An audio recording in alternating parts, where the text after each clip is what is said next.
Well, I think that as you look at all of the challenges, American mayors are facing some of the biggest, right? I mean, obviously we have a federal government that isn't recognizing the Paris Agreement and is basically saying that we're going to go backwards instead of forward with the rest of the world.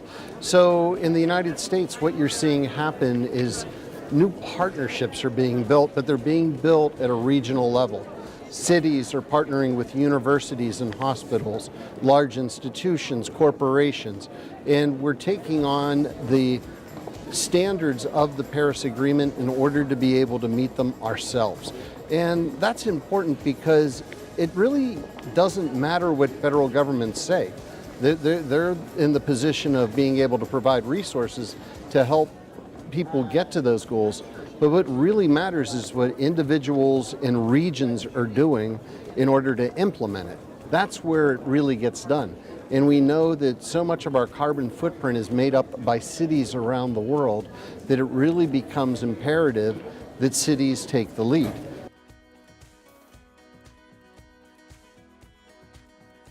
So one of the things we realize in Pittsburgh is some of our largest contributing factors to the carbon emissions happening throughout our city are coming from transportation and from buildings.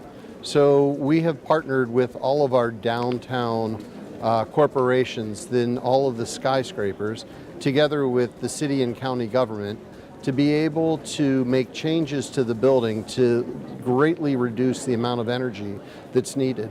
We've now expanded that into our university area, which is the second and third largest employment centers in all of the state of Pennsylvania.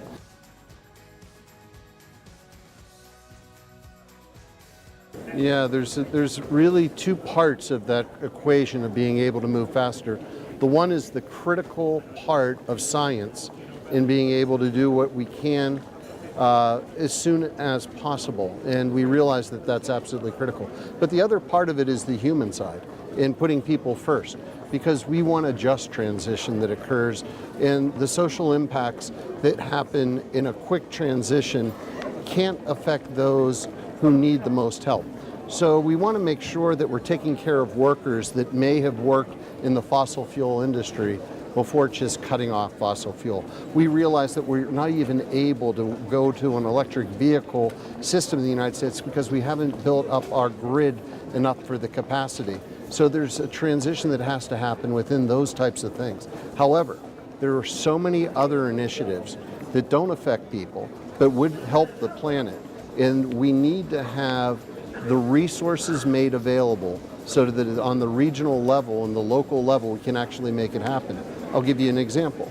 Bloomberg Philanthropies has challenged American cities and said, what can you do in the next 2 years? In the next 2 years, what could be done, and we'll help finance it to make it happen.